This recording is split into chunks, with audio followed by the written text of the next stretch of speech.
What's up, good people? Mark Holmes here, and as always, I want to say thank you all for watching, commenting, subscribing, and being part of the Joe Blue Sports Report. Without you guys, as well as you ladies, you know that this literally does not work. I hope everybody's having a great Monday. If you're a Cowboy fan, it's probably been a great Monday. If you're a Giant fan, probably not so much. I got good news and bad news on Rashid.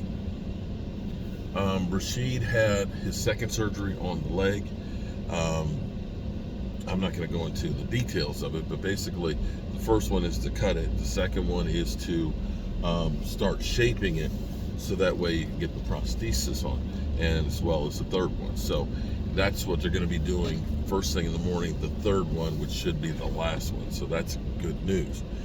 Even better news is he's been in intensive care, and it looks like they're going to downgrade his room so he no longer needs to be in intensive care. So that means he's definitely getting better, and his spirits are great, and he's actually looking really good.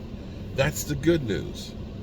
The bad news on Rashid, he's still a New York Giant fan. And he said that game literally just took something out of him. It literally destroyed his faith in the New York Giants.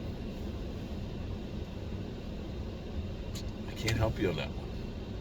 But I have a feeling that you're not the only one that's going to be walking into that Texas Chainsaw Massacre. Here's the problem for defenses. This is a problem. This is a problem for other teams playing the Dallas Cowboys defense. The Dallas Cowboys defense, I think what the Giants said is, look, Micah Parsons, he's really good. Micah Parsons can wreck a game plan by himself. We know if we don't try and stop Micah Parsons, he will beat us on his own. We've seen the clips of him in practice where he's been unstoppable, and like a raging bull and going after the quarterback. So priority number one is we're going to stop that guy. And see, I kind of got it wrong. I looked at it from the standpoint of saying, if a guy like Hankins or Mozzie Smith requires double teams, you can't really double team Micah Parsons, and Micah Parsons will wreak havoc. Because, him one-on-one, I'm betting the farm on Micah Parsons one-on-one. Him against double teams, I don't know that he's going to be able to be that effective, right? And that's where I was looking at saying the defensive line, we need those guys to require those double teams. But here it was. We were double teaming, and sometimes Micah Parsons was hitting a third guy in there. And what happened was his buddies all stepped up. It came from everywhere.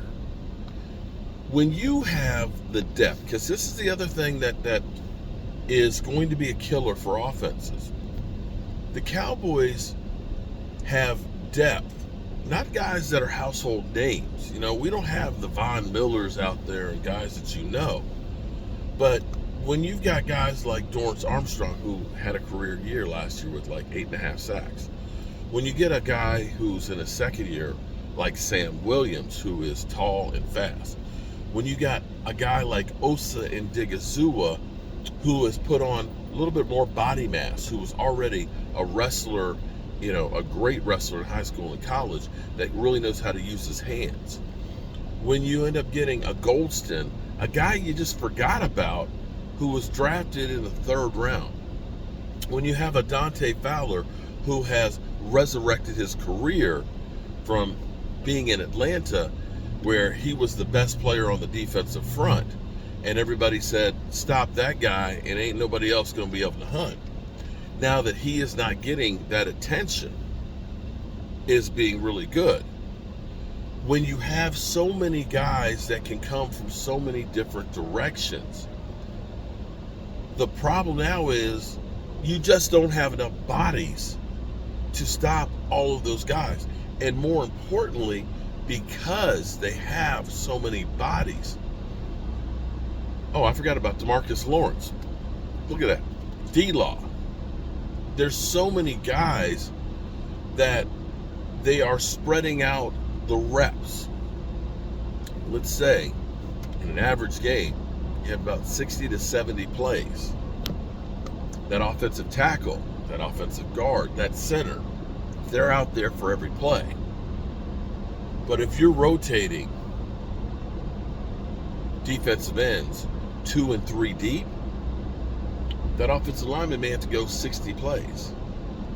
Each of those defensive ends may only go on 20 or 25.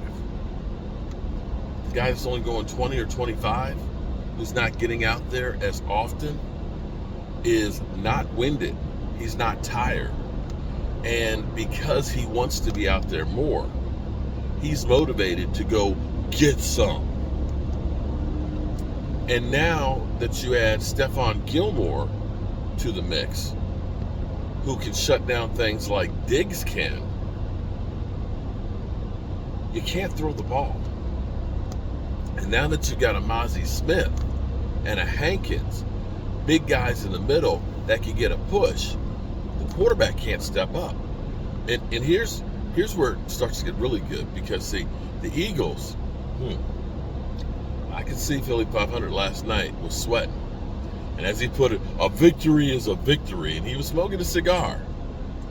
But you know he has to be worried a little bit, because the New England Patriots kind of showed you last night, if you have pass rush discipline, if you do not leave lanes for Jalen Hurts to run, he's not as effective as a quarterback. Yeah, he still made some plays, but he didn't look like, as Shady McCoy would say, MVP. He looked like a regular quarterback. So that speed, that tenacity, that youth, and that depth, I honestly don't know how you go about attacking that defense. There is not a weakness in there. Seeing Damone Clark with his speed, you could look and say, damn, if only we had Overshown out there too. But you're seeing the versatility on the defense. I don't know if any of you guys noticed how many times you saw Micah Parsons coming between the guard center gap. He's moved all over the place. They weren't bullshitting when they said he may be coming from 8 different directions. I don't know if you guys noticed, some of the times when the Cowboys were pass rushing, there was only one guy that wasn't in a 2-point stance. It was defensive end. You have guys standing up that are shooting the gaps. They're doing stunts, going past people's face, confusing the hell out of them. When you can do that, when you can have your pass rushers coming from a 2-point stance that are fast, that can shoot the gap, man, it's bad things for the offense. Now again, it's just one game. And I don't know that the Dallas Cowboys defense was that good, or if the Giants were just that much overrated. I'm betting it's a little bit of both. That the Giants, they're not as bad as they looked last night, and they will have a resurgence.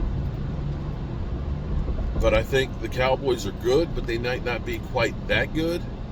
That it might be that the Giants just walked into a buzzsaw. But I can say this much. Offensive coordinators, they ain't going to sleep well the week against the Cowboys. They definitely aren't going to. And that's going to be the big problem with the Dallas Cowboys defense. You can't stop all of them. You can't stop them all. Do you let Micah Parsons just destroy you and control everybody else? Or do you control Micah Parsons and everybody else gets you? It's truly being between a rock and a hard place. All right, good people. We're going to be live streaming tonight, 8 o'clock Eastern. And I may have a special guest tonight. I've got to figure out how I'm going to do this interview. And we'll figure it out. All right, peace.